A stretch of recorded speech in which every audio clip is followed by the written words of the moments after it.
সবাই চলে আসলাম Bangla food heritage থেকে। আজকে আমরা আমাদের ট্রেডিশনাল মুরগির মাংস রান্না করে দেখাবো। প্রথমে আমরা 1 কেজি পরিমাণ মুরগির মাংস নিয়ে নিয়েছি।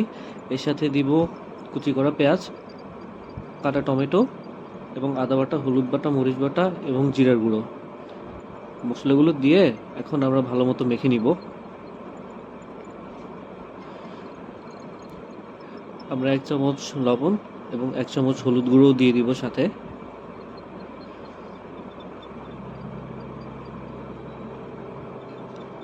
কিছু তেল দিয়ে দিলাম। এখন আমরা মশলাটা ভালো মতো মাখিয়ে নিব মুরগির সাথে।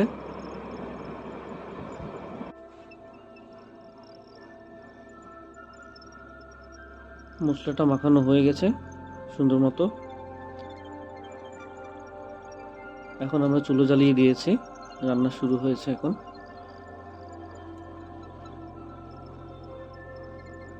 আমরা মুরগির মাংসটা ঢাকনা দিয়ে ঢেকে দিব এবং 10 মিনিটের মতো অপেক্ষা করব সিদ্ধ হওয়ার জন্য।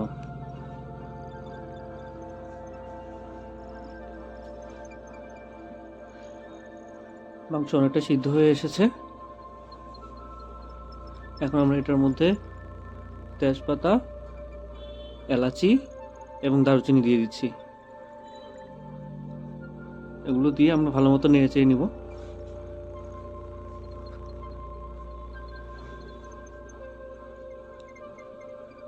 অনেকটা হয়ে এসেছে। এখন ঢাকনা দিয়ে আরো কিছুক্ষণ অপেক্ষা করব সিদ্ধ হওয়ার জন্য।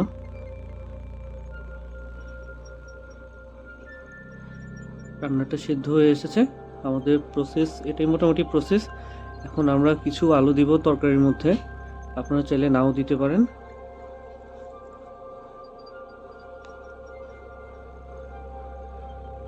আমরা আলুগুলো দিয়ে দিলাম। এখন ভালো মতো নেড়ে চেড়ে নিব।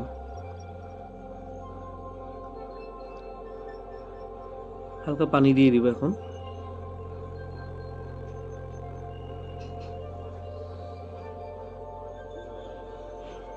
আবার ঢাকনা দিয়ে ঢেকে দিলাম।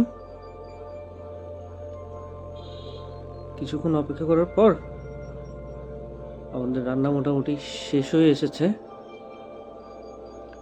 এখন আমরা ধনিয়া গুঁড়া এবং জিরার গুঁড়া মিক্স দিয়ে দিচ্ছি। হালকা নেড়ে চেড়ে নিয়ে আমাদের রান্না শেষ করে দিব। এটাই ছিল মোটামুটি আমাদের টোটাল প্রসেস। পরিচিত একটা রেসিপি, সবাই এটা জানে। তো আমাদের ট্রেডিশনাল মুরগির মাংসের রান্নার রেসিপি দেখানো শেষ। দেখা হবে পরের এপিসোডে নতুন কোনো ভিডিও নিয়ে। ভালো থাকবেন।